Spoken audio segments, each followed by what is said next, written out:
Warning, the following podcast contains coarse language and spoilers for the film in the title of the podcast. Now playing Movie Reviews in 20 Qs. Hello, good people, and welcome to Movie Reviews in 20 Qs, the show where we review a movie by asking 20 weird and wonderful questions about it. I'm your host, Liz, and I have lined you up something special indeed. Today's show is about the new Dungeons & Dragons movie, Honor Among Thieves, which I watched this week with a buddy from my D&D group. Yes, I play D&D, or at least I have previously. We've been on hiatus for a wee while, unfortunately, but I'm pretty shite. I'm about as knowledgeable about D&D as I am about movies, so essentially I'm terrible, which is why I thought we'd better get an expert in for the episode. So I'm very excited to welcome Julz from the Kiwi D&D podcast, Fate of Isen. Hey, Julz. Hi, how you going? Oh, I'm excellent, thank you. I'm very excited. I'm excited too. I really love talking about this movie. And this is going to be a fun one. Yeah, well, you got to see the premiere, didn't you? Yeah, I actually got an invite from Paramount to go to Auckland to see the movie premiere properly, with all the excitement and all the selfie opportunities and, most importantly, free wine and free ice cream and free popcorn, Wow. That is so good. It was pretty good. Oh, man, you're living the dream. You're like royalty. This is very exciting. And you've been on our podcast before too, so you're clearly a very important, special person. Well, I mean, I don't know how important and special I am, but I did have an absolute blast on that podcast last time I was on. So I was on with Tom from History of Aotearoa New Zealand podcast, and it was a hilarious time. Yeah. Yeah. Oh, good. Oh, yay. Well, hopefully I will be as entertaining. Probably not, but what are you going to do? Well, we were drinking more back then, I think. Oh, yeah. Well, I'm drinking now, so, I mean, that'll help, maybe. I don't know. Me too. Yay. Yay for drinking, everyone. The alcohol is the cause of and solution to all life's problems. I may have been watching some Simpsons lately. Yep. So for those of you who are interested to hear a bit more about Fate of Isen, don't worry, you will hear about that a little bit more at the end. But for now, let's nerd out. So, hell yeah. Yeah, Honor Among Thieves is a 2023 movie directed by John Francis Daly and Jonathan Goldstein, who both also wrote it alongside Michael Gillow. It's rated 7.6 out of 10 on IMDb, 90% on Rotten Tomatoes, and 72% on Metacritic. It stars Chris Pine as Edgin, Michelle Rodriguez as Holger, Regé-Jean Page as Zenk. Zenk? Mm-hmm. Zenk. Yep. That guy. Zenk. Thank you. Justice Smith as Simon, Sophia Lillis as Doric, Hugh Grant as Forge, Chloe Coleman as Kira, and Daisy Head as a creepy red wizard called Safina. All right, now, time for the plot. And I have a fun twist for the episode. We're going to have a contested roll to decide who's going to have to just give the plot off the top of their head. Which is nicer, because usually I just make the guest do it. Okay. All right. Do I have to roll higher or lower? What's the thing here? I'm making it that the loser, the person with the lowest score, has to give the plot because I hate doing it, so it feels like a punishment. So yeah, that's fair. And I made us both bring along our D20s just to, give it that D&D flavor. In hand. All right, so here we go. Go. Oh, yep. Well, I got a 5. Yes, I got a 15. Suck it. That's it. That's my luck gone for the entire episode. It'll be natural ones for the rest of the time. Okay, so the plot off the top of my head. All right. A dude who has lost pretty much everything in his life is trying to put his life back together again. Essentially, for his daughter, ultimately, is what he's trying to do. But he realizes at the end of the movie that he's kind of doing it for himself because he's a selfish arsehole. And he changes his ways at the end of the movie. But in the middle, what we see is a crazy heist adventure as he tries to put his life back together by also bringing his friends back together, his adventuring crew back together into his life. And then they try and steal back their life. And it's kind of an amazing time of craziness and accidents and hilarity.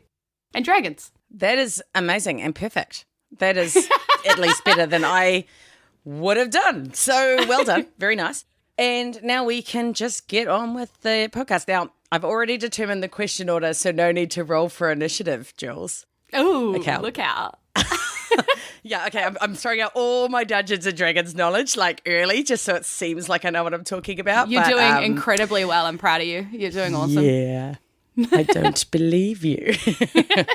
Anyway, we're going to be starting with our compliment sandwich. Now that's where we're going to give one thing good, one thing bad, one thing good about the movie. If Okay. we really loved it, we could give it a hyperbole sandwich, which is one thing good, one thing great, one thing good. If you really didn't like it, you could give it a shit sandwich, which is one thing bad, one thing good, one thing bad. And if you really, really hated it, you could do something else, but I don't think either of us are going there. So, Nah. Okay, I got why you. don't you kick us off? All right. Well, I think it's an amazing fantasy romp that does a good job of making D&D seem fun and easy, like, to get into. I think it doesn't actually technically have any way of showing that it's a game at all. It's just an action movie. So, like, what the game is, hard to see. But I loved every second of the movie. I saw it twice already, and I've already bought the prequel book. I'm addicted to the story. I think it's great. Oh, wow. All right. So that sounded like a good thing, a bad thing, a good thing. So you're giving it a compliment sandwich. So that means we need a score from you between 5,000 and 10,000 potatoes. I'm going with potatoes. Yeah, I feel like we should go with potatoes. I'm going to give it 9,850. Yeah. Nice. So you really liked this film. I did. Yeah. Like a lot. That's good. A lot. Because I will start out with a good thing, which is that I think the pace was pretty good, even though it was 2 hours 14. I didn't actually feel like it was too long. And quite often I feel like movies just go over the 2 hour mark with no actual need for it. But this one, you really felt like you were engaged in the story, and I wasn't like, shit, can I just jump on my phone for 10 minutes or something in the middle, which sometimes I am. My great thing, is that I think it was an amazing visual representation of the D&D lore, of like the concepts and the animals and that sort of thing, and the magic, all that kind of thing. Like, it really helped me envisage how, the D&D world that we get to live in when we play D&D. I just thought that was really incredible. And my second good thing is that I actually really rated the action scenes. Yeah, I don't usually like action scenes a lot of the time because I just lose track of what's going on and I'm like, this is dumb. But these were really good and I could really follow what was going along, and they sort of worked for each character and their sort of vibe, their class, whatever. I really rated it. So, this is my second hyperbole sandwich in a row. Would you believe it? Wow. Yeah. Yeah. So how many potatoes is that? Well, I gave Old School about 12,000. I think it's because I've picked the last couple of films, so I'm actually picking things I want to see as opposed to some of the absolute shite that Sam makes me watch. Thanks for that, Sam. So I'm going to give this film 18,002 potatoes. Woohoo! I'm saying it's not quite a natural 20, but it is up there for me. Yeah, that's fair. Yeah. Yeah. I hear that. I thought it was great. So, moving on through to our questions. Julz, what's number 2? What character would you definitely not get to house sit your place? Yeah, I'm kind of cheating here, so I'm going the easy option. I'm going with Safina because I don't really want to come home to a house full of undead, which I really feel like might happen if she is there. That's fair. And I just don't know where she might put that creepy cold finger. She just stuck it in his tea, man. Like, is there no etiquette there? Like, that is just not right. Yeah, the sanctity of the cup of tea was definitely broken. I felt him when he was like, I'm just going to put that over here now. Like, Yeah. I was like, yeah. I mean, yeah, handy little trick. Yeah, well, but it was like, I didn't realize you'd actually put the finger in the tea. Like, no one was expecting that, actually, because that's disgusting. It was great, though. Like, Feral. Just to show how, like, deadpan she is, like, compared to the rest of them, to really highlight that. But also, she did that on purpose, right? Like, she just went, like, oh, totes. This is definitely like me pulling the finger, but I'm just going to pull the finger and put it in the tea. Yeah. No, well, she clearly hated him. So she was like, this is a great way to get back at him. Yeah, I loved it. Suck it. Yeah. Have you also picked the easy option?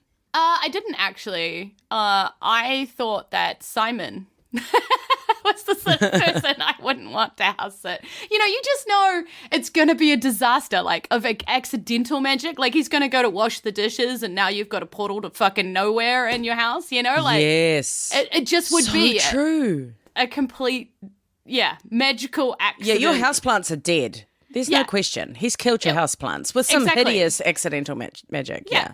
The door is on the ceiling now. Good luck getting out, Yeah. And the vibe would just be super negative. Like, I just feel like you'd come home and you'd just be like, I feel like just a really Grumpy Gus has been in my house this whole time.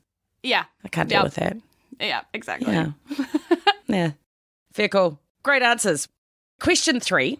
This is often a favourite, although I never come up with good answers. But I'm feeling quite confident about this one, or at least more confident than Simon would be, I guess. What would the porn parody name for this movie be? Yeah, I had to think about this one. I came up with 2. Do you want to hear them both? Absolutely, yes. I've got A Hand Job Between Thieves and Dishonor Among Thighs. Ooh, I like that one, actually. It's just hinting at the, the naughtiness. Yeah, exactly. I'm a prude. What do you want? Which is why mine is so bloody ridiculous, because it is really not great. But Dungeons and Dragons, Boner Among Thieves. Oh, nice. Nice. Kind of works. It does, though. It does. Simple but effective. Yeah, that's what I was thinking. Like, just, so simple, but just so evocative at the same time. You know, you can just see them walking around. You're drawing a picture. Yeah, I am. Absolutely. Yeah, right now with a pen in my hand. I'm so glad to have given you that opportunity to express your creative side. And I'm sure all of the listeners would be delighted if you decided to share that on Twitter for us afterwards. Okay. All right. Question 4. Which side character would make for the best spin-off movie? Okay, so I reckon it's Zank wandering the world doing good deeds, because I think, obviously he was getting around town. He was getting to do a whole bunch of stuff, meeting all sorts of cool people. But I think you could make a bit of angst in it, add the conflict in it if you have him plagued by growing corruption inside him caused by that. He got the mark on his head from Saz Tam. So I feel like something got inside him then, and maybe it just starts being activated somehow. That's what I'm going with. Also, I'd watch an entire movie of him just never really changing direction and constantly walking over rocks and things. Yes. That would be great. I don't know if you saw on Easter, our main television channel 1. Yes. International listeners, we have 3 television channels. Please don't judge. But for the whole day, they just showed the camera traveling down from the top of New Zealand to the bottom of New Zealand, along the road, and then they got on a train and just went on the train. Whatever, and it was just this steady flow. And I feel like you could do that, but with Zank and him just literally walking over things. Yeah. Yeah. And just helping people casually, but then just kind of walking over them after he's helped them and stuff. It's angsty, but also kind of dark comedy. It's great. Yeah. I think that would be quality. And also, he's just really pretty. And if he could just be shirtless for some of that, I would be okay with it. So I'm just saying. True. Yep. Yeah, honestly, if it was literally just him walking straight over the things with his shirt off, I would 100% pay for multiple tickets to that. Although he did make me kind of hate my character that is a paladin and is very morally upright, and she talks like that. And I just sat there in the movie listening to him say the things he was saying. And I was like, oh no, why do people not hate me? I'm playing my character exactly like that. They probably want to punch me in my face. So I was talking about that with them afterwards. It was pretty funny. Really, he was an NPC character. That's really how I saw him in it, right? He was really the one delivering the long lines of nothing. So I don't think you have anything to worry about, because I'm pretty sure that you aren't just vaguely delivering. That's true. Plethoras of I'm not nothing. an information deliverer. Yes. Yeah. So you're good. You're fine. It's fine. I'm fine. I'm fine. Yeah. Did you have another answer, or are you going with Zank as well? No, I actually really wanted to know Thembachord's backstory. I wanted a whole movie about him. But we can talk more about that down below if you like. Yeah, we can. Couldn't have this podcast without talking about Thembachord at least once. So I know. I'm all for that. Quick spoiler about Thembachord. The Ember Chord is a really great name, because Chord is is chaud in French, right, for hot. So his name is basically the hot ember, which I think is awesome and weird and funny. Anyway. And a lot how DMs name their NPCs and characters and bad guys and stuff. We just go, what's the name for fire in another language? Oh, good. Yep, that's what that guy's called now. Oh, I'm so creative. This is so clever of me. No one will ever figure this out. Ever done this, yeah. Yeah, it's not like Darth Vader Yeah. Literally Darth Father, which I know from Pitch Perfect. So I do know movies, so eat it, all of those people who think I don't. Okay. I think we should move on. Okay. Question 5. How long would you survive in this movie's world? And I did think if you wanted to, you could talk about how your character would survive in this movie's world, but it's up to you. Yeah, because I wouldn't last long at all. I personally roll like crud. My players beat the hell out of my monsters last night because as a DM just could not hit them. So I would have probably died right at the beginning where they leaped out of the tower window and into the freezing cold bare landscape of Icewind Dale. And then I probably would have had my corpse eaten by a polar bear or like a passing goblin tribe or something, you know. That's probably how I would have survived. It's not a very auspicious end either, is it? You're just kind of like, okay, well, she just landed on the ground and... They actually could have had that. They'd have been great if there was just like a third person who joined them and then just like died and then and you just never see them again. Are there polar bears in Dungeon Dragon lore? Is there? Yes, okay, I actually play the module of Icewind Dale, and so I was fascinated watching that whole scene because I was like, oh, this is what Icewind Dale looks like, you know. This is how it moves on ice, and I just got so many ideas from watching it. So yeah, no, totally. There's definitely all sorts of crazy animal creatures. Yeah. Well, there you go. All right. I'd like to think I'd last all right because I'm a great planner and I'm good in a crisis. So I feel like I'd survive at least as long as Edgin, although I am smart enough not to steal from freaky wizard dudes. So I feel like I could even last longer. Yeah. My characters I've played like most distinctly was a giant dumbass fighter orc who I played just so I could be stupid because it's super fun to just literally do the most stupid possible thing in every situation. But I think I drove my rest of my party mental. And more recently I've been playing wizard based on Hermione Granger. Cute! And she's super smart and knows everything, so she'd totally last too. So yeah. I'd mourn your death, but I'd carry on. Yeah, fair. I respect that. I'm so kind. All right, question 6. How would you best incorporate a talking dog into this movie? So this is going to be one of the easiest films to incorporate a talking dog into of all the ones I've had this question. I think that they should have totally invoked the talk to animals ability because I don't know if they did they? Not really, but I mean they did have a druid who could kind of talk to animals while they were an animal, so I guess so. It's kind of cheating. Yeah, I felt like that's a nice thing, a cool spell they could have used. So I think that Forge could have had a dog that told them something about the vault or Safina, and they got that by using talk to animals. Nice. Yep. I like that. Mine was creepier. Oh, good. I like creepy. Actually, I don't. I'm a total wuss, but say it anyway. I wanted the dog to be one of the corpses they had to ask where, like, the helmet was, because in the graveyard scene, one of the corpses is like, oh, last I saw it was being carried off by a dog after so-and-so died, and it was, blah, blah, blah. Yes. And so then they had to, like, bring the dog back. It would have been awesome. Yeah, that's fucking genius. Yeah. That would have been amazing if they were like, oh, okay. And then it's just like, woof, woof, woof. And then they have to cast Speak with Animals while it's like, it would be great. Yes. It would be great. That would have been perfect. That's way better than mine. Cut mine, use yours. That's great. Let's do it. Man, why don't people just like ask me and you're better at it, but for ideas for these things because we totally make movies better. Yeah.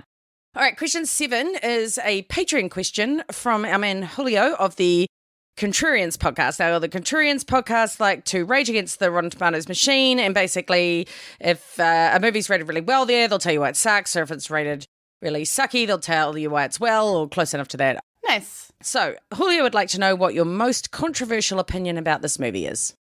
Okay, it's a pretty big one. Hit me. I think that the inconsistencies with the real rules don't matter. Wow. Yeah, everybody who is up in arms about, like, that this rule isn't right, wild shape is too many times, and blah, blah, blah, blah, blah. Have people read the front of the Dungeon Master's Guide? It literally encourages you to bend or break the rules if you want to. Like, play the game you want to play. That's what the entire of the front of the Dungeon Master's Guide is about, right? So I love that we get to see that exact thing on the screen. Somebody's version of how attunement would work. Somebody's version of how wild shape could work if you're really connected and you're awesome at it. All of these different things where we get to see rules bend and break. I just think it's awesome. That's just me going, cool, that homebrew rule is awesome. I want to adopt that, you know? Oh, you've convinced me. That's a legit call, actually. Yeah, because you're right. It was really cool to see those things. And I think it makes the movie, right? Like, it wouldn't have been as good a movie if she couldn't change shape so much, or if attunement wasn't so amazingly done and so visual. And, you know, they're making a good movie here. You've got to balance specific mechanics with entertainment. Yes. And what plays out in a game is not necessarily going to play out the same way on screen, and that's okay. It's okay. Yeah. But I'm sure that will be a controversial opinion for others, because some people are boring and lame. I don't know if mine's controversial. I feel like it probably will be. I actually kind of wanted to see dice rolling or critical hits or failed rolls, or, you know, like the actual mechanics of D&D. I'm not sure how they would have included it, but I just think it would have been really cool to see that in there somehow. Yep. Don't know how. I had this thought. I wanted to grab the movie and then put like what I thought would be the rolls to it. So like while the action is happening or while it's about to be attempted, it's like the dice is rolling off in the corner and it's like, guess the roll. And then like you see the action play out and then the dice like lands on the number and you're like, yeah, that makes sense. That's cool. So like a little bottom left corner or something, you could have like a little, you know, box where the dices are rolling and like a Disney sing-along movie, you know, where they put the lyrics sort of bouncing along at the bottom. Like have like the what that stat is or what that spell is or what that roll is just kind of popping up at the bottom so everybody can kind of play along. I think that'd be fun. Yeah, 100%. That's real cool. Yeah, and it would have just brought that home a bit more about that Dungeons and Dragons feel and really tied it all together, I think. Yeah. All right. Question 8. Okay, so what subplot do you wish had been explored more? So I'm not sure if this counts as a subplot, but it kind of ties to the last question. I really would like them to delve more into the character classes, because I figured Edgin was a rogue for most of the movie, but actually he was a bard, wasn't he? He's supposed to be a bard, and he's got a lute, but he never really did anything with it, except for sing a couple songs that didn't do anything. So why even say he was a bard? He didn't sing the main song. Simon was casting an illusion of him singing a song, so he wasn't even singing that song. Oh, yeah. You're right, yeah. And I was just kind of like, well, that seems like a massive mistrick, and we can talk about that a bit later on as well. But, like, also, you know, was Holger a fighter or a barbarian? Like, it just, there wasn't anything that really distinctly stood out to me. And it might be because I don't have super excellent knowledge of all the D&D moves and lore and blah, blah, blah, and spells. But I just felt like they could have like really made them quite distinctive, and they didn't. Yes. I wondered if that was a choice deliberately to make them kind of more accessible by just being generalized action heroes, you know, for those people who don't play D&D, so they would also come see the movie. They would understand the generalized concept. Oh, yes, that person's Xena, warrior princess. That's person's, you know what I mean? Like they could kind of put other things on it. Yeah. It's not giving people enough credit, right? Like, you've got, like, the X-Men. They all have a very specific thing that they do. Or, you know, any superhero, really. They have their thing. So then you could do that here? I don't. Yeah, I get you too. Yep. I wanted to see more of Doric and how she ended up with the elves and, like, that whole piece, because I feel like we kind of heard like a fraction of it when she's like quickly telling them why she's there, basically why they're finding her in this tree. But she's the one that we don't really get to see much of. But also if they'd added more of that in, it would have been like 2.5 hours, you know? So like in terms of cutting things, I think they did a good job with like cutting what we probably didn't need to see. I'm just interested. Yeah, no, absolutely. No, she was great. I loved her character, and you know, it was nice to have a tiefling there. Oh, yeah, she was a tiefling, wasn't she? Like, or half tiefling or something. Yep. So that was quite cool, and it would have been nice to delve into a bit more of that for sure. Okay, so, I mean, obviously this movie is not exactly the most logical thing in the world, but what do you think is the most insane leap of logic in the film? I really struggled to answer this one because there's so many. I was just like, oh my God, okay, which one am I going to go with? I think I'm going with a bit of an obscure one, that a drunk man in a tavern with a baby could be a lifelong good friend for somebody who finds them there. You know, like... Yeah. Oh, yeah, I see this drunk man and this baby. I'm just going to pick it up and have some fun, and this is going to be great. This all seems I'm going to go home with them, and it's going to be awesome. But what do you know? It was. So maybe you just need to be a bit more optimistic. actually. I know. Go find yourself a drunk man and a baby in a tavern right now. That's what I think you should do. Yeah, it's so funny because that's exactly sometimes what backstories are. They're just like one sentence. This is what I threw together. I found him in a tavern and he was drunk with a baby. I don't know. I'm kind of like a mother figure to that baby. Yep, that's my story. Good, done. Yeah. You know, I was like... That seems fine. We could talk about it more, but we won't. This is fine. Mine was kind of like that they didn't make a leap of logic. I just found it ridiculous that the adventurers wouldn't have worked out that Sofina's plan was to turn the city into her own army of undead until they saw the creepy clouds. Like, literally, their leap of logic was like, okay, this is all fine. Sofina's there, but it's all fine. We're going to get on this boat. We're going to sail away and everything's fine. And then they turn around and they're like, what is that? I'm like, what the fuck do you think? Yeah. Yep. Yeah. Yeah, especially when he's like talking to who he thinks is Kira, and then it turns out to be Sofina, and she's like, evil, clearly evil, very, very evil. You were going to die. And now you're just like, fine. Yeah, we'll leave it. And they knew specifically she was a red wizard, and they knew that they gave everyone into one, area, and then they called down the guy, says Tam, and turned him around down to. So why wouldn't she do it again? Yeah, that was dumb. Yeah. Okay, question 10.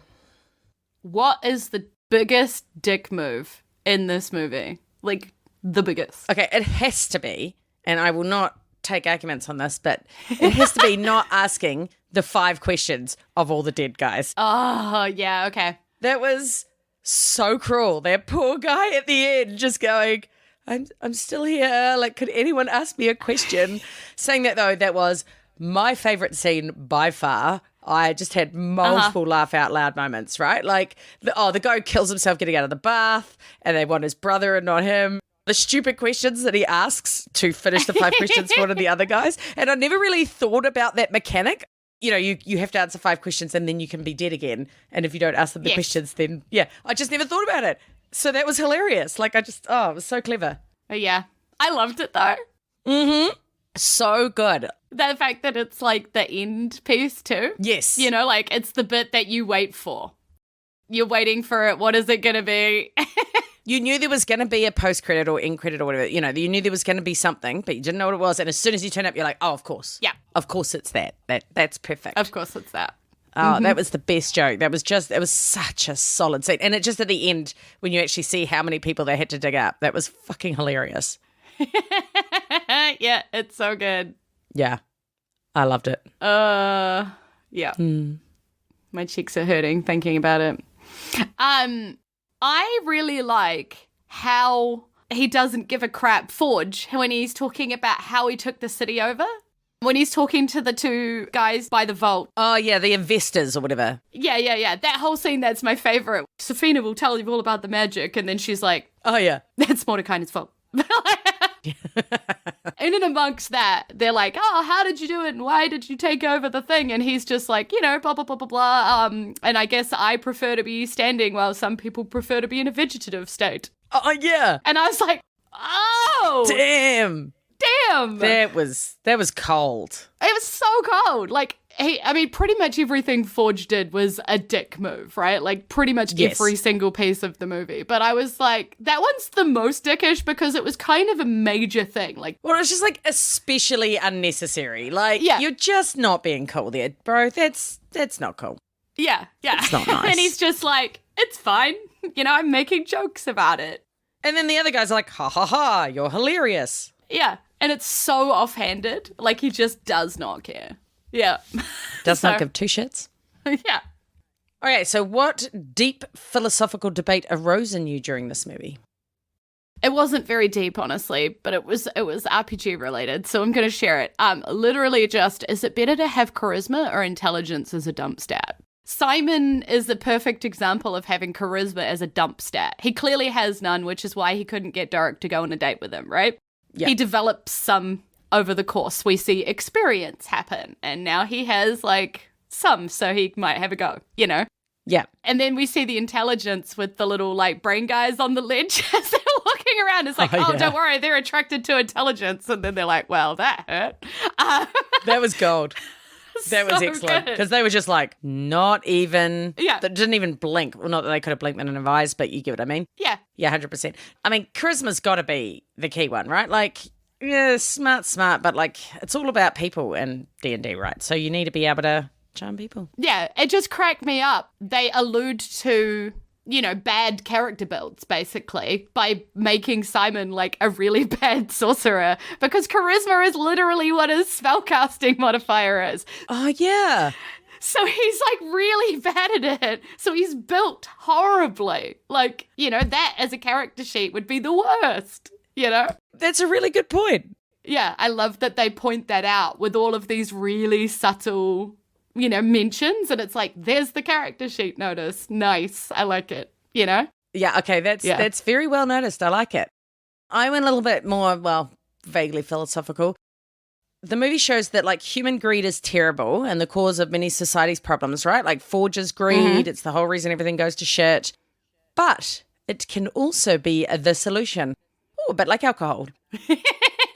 But yeah, like, because the people all left the arena to chase treasure. And if they didn't have greed, they wouldn't have. So there you go. Yep. So greed's okay or something.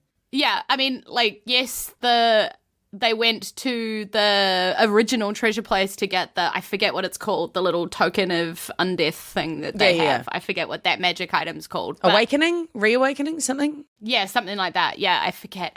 Terrible DM. But they go there to get that, right, to bring back the wife or whatever. So they go there for greed, like for selfish reasons, but it ends up like doing something good at the end.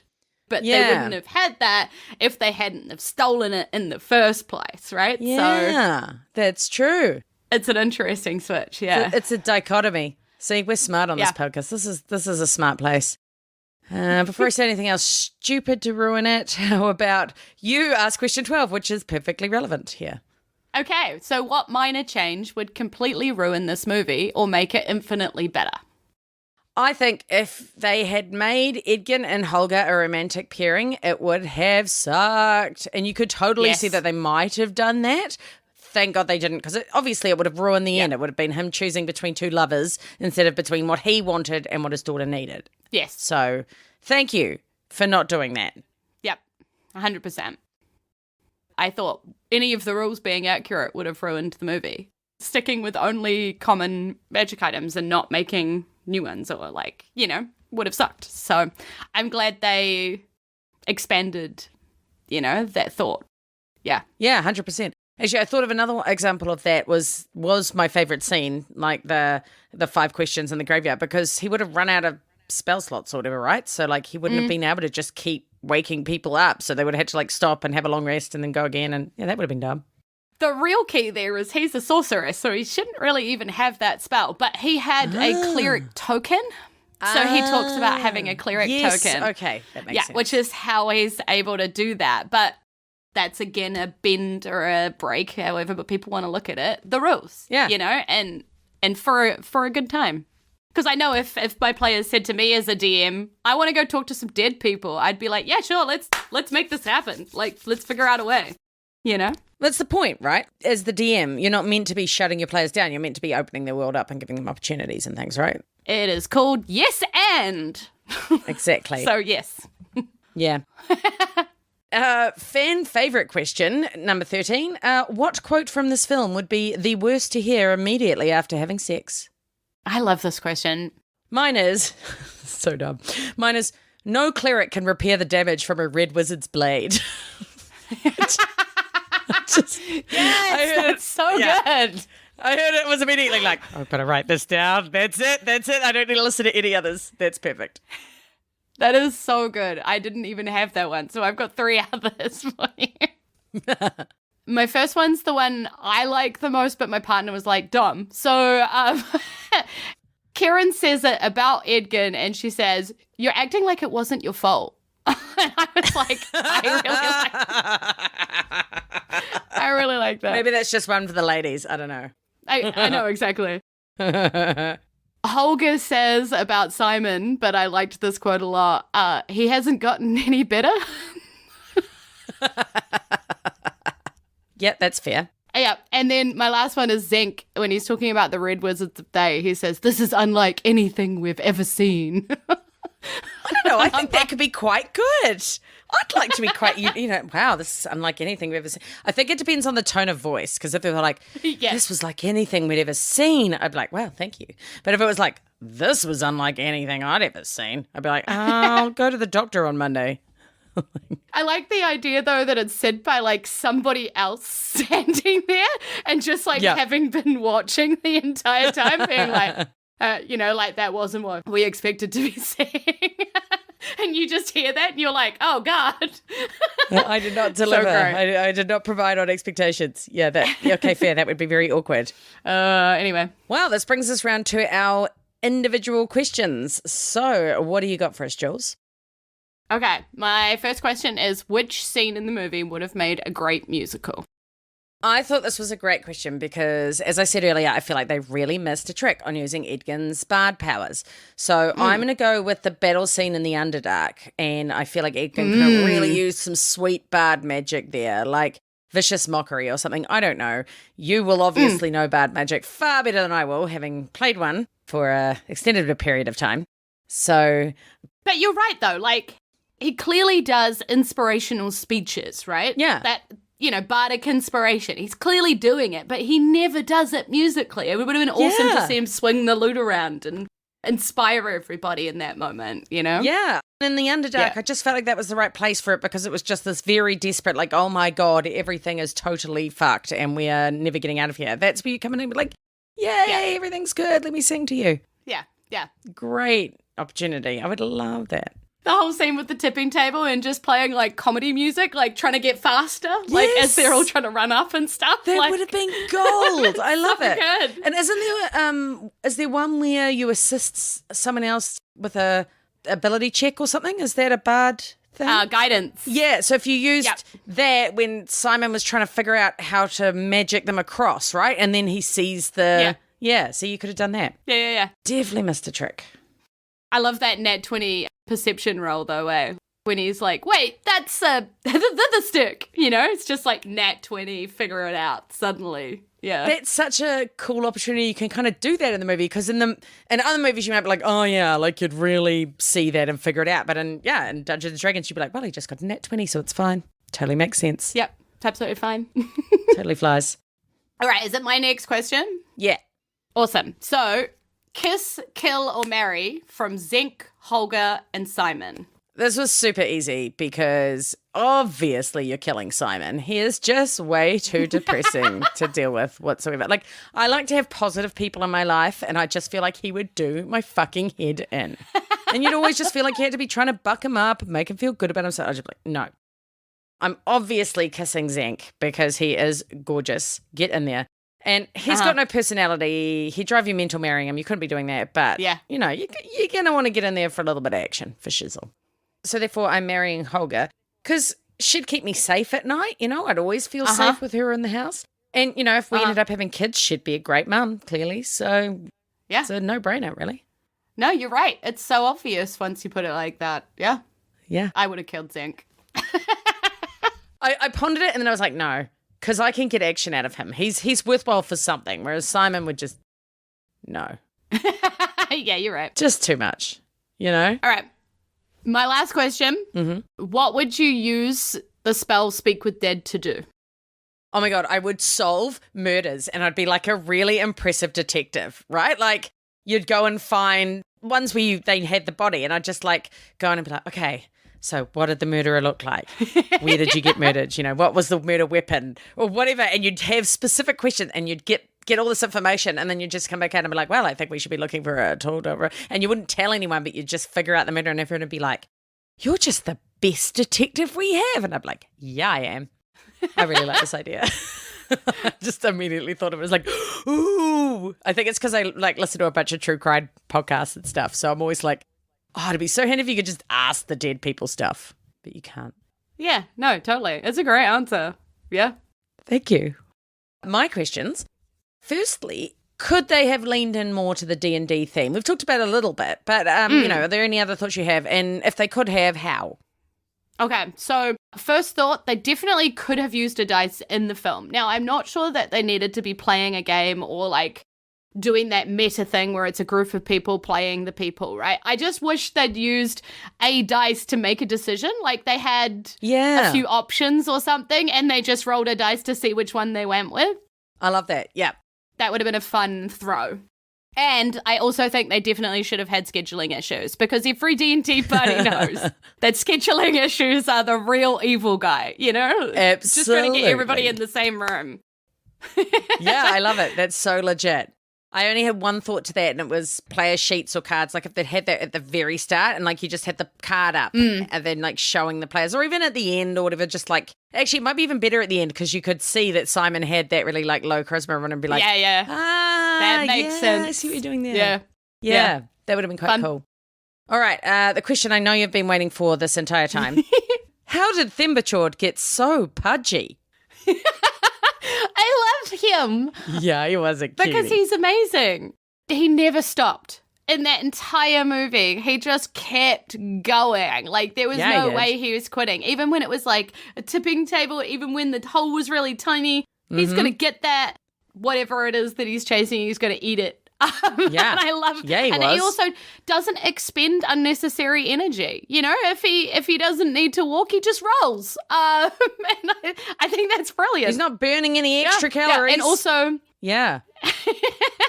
Also, they do say in the movie, and I think it is right, he probably ate his last layer.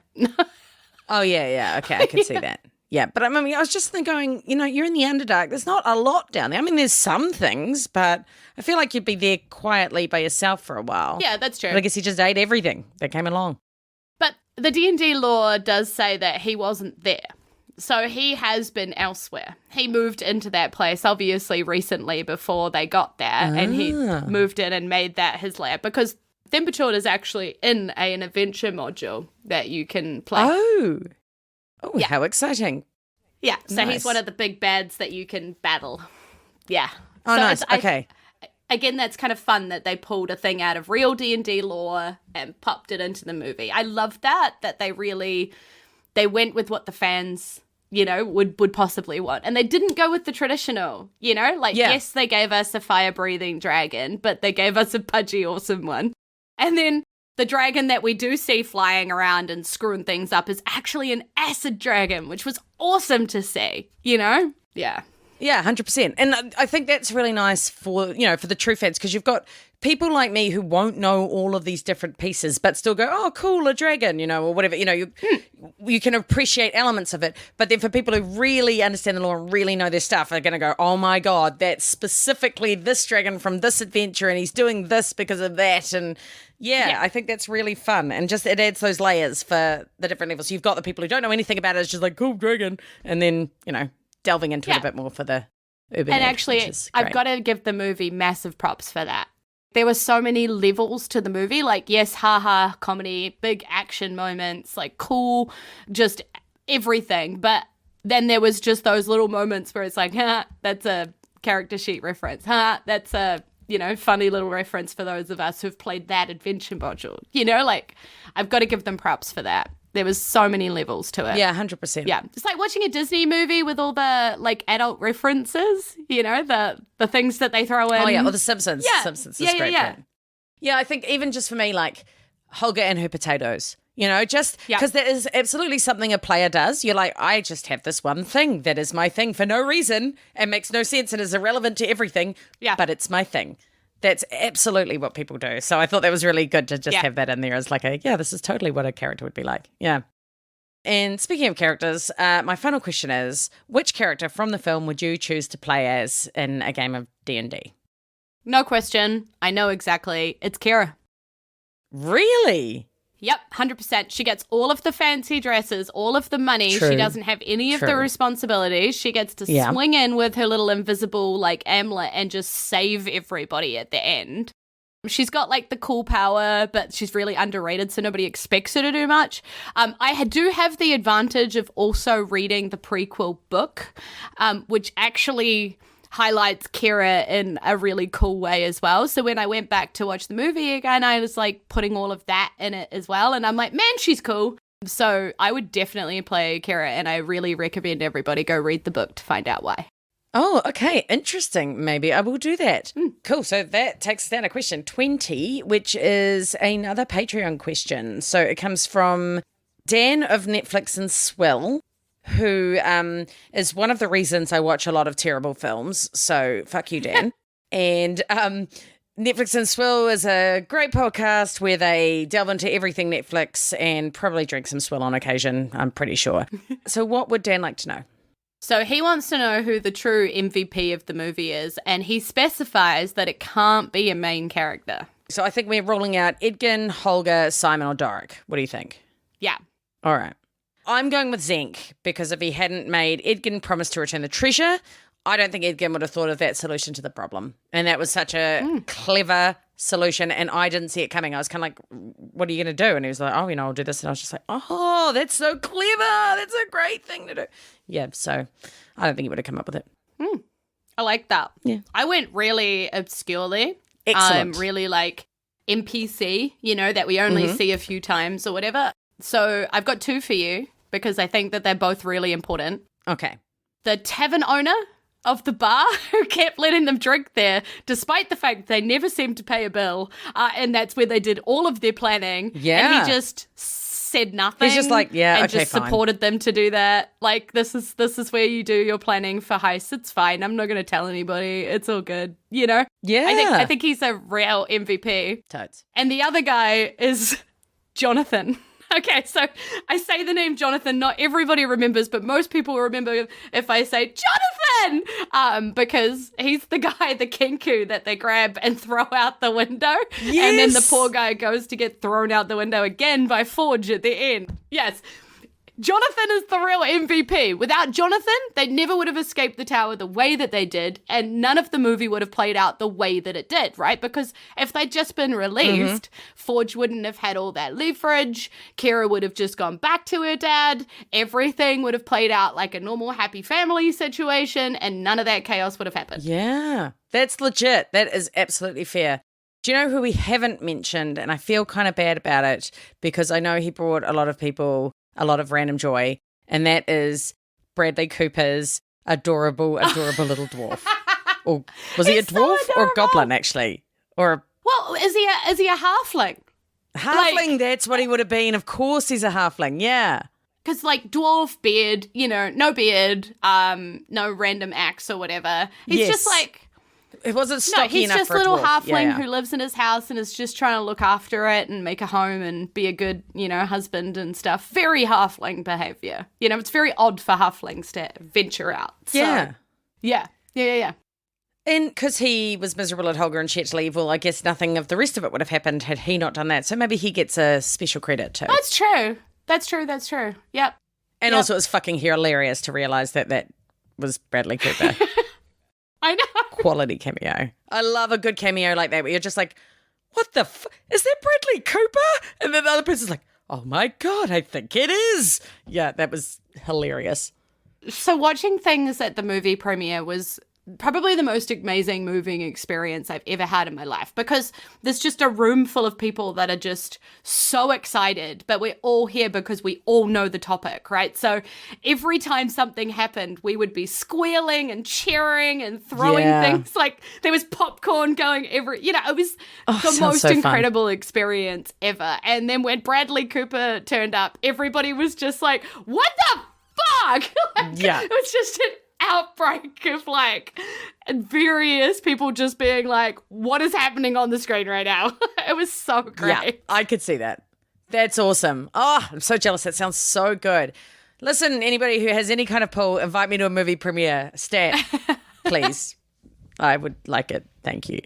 Anyway, that brings us to the end of this campaign, aka episode. Okay, sorry. I'll what probably an stop the puns and adventure. stuff now.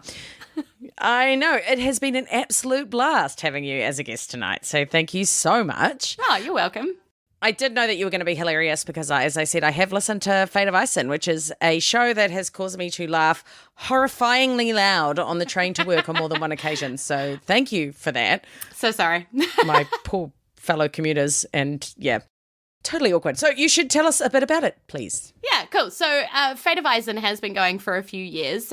We started with what we're now calling Book One, which was actually DM'd by Brad Zimmerman, who is the creator of Isen and its original stories and stuff. And he brought a bunch of us together originally. We weren't a podcast. We were just playing a game. And then we realized that we're comedians and we're cracking each other up so much. And this was very early in the podcasting, just guerrilla podcasting days. So we just did it. And lo and behold, it was hilarious and taken off. And we have a bunch of fans who we call our Faties, who we adore and just treasure so much because they make our Fate of Isen Discord a beautiful place to be. So now we're on to book 2 because we got our characters from level 1 to level 20. We did the unthinkable and we actually finished. Wow. Which is pretty incredible. So book 2 takes place 1,000 years in the future from where we left book 1. Oh, wow. And I'm the DM.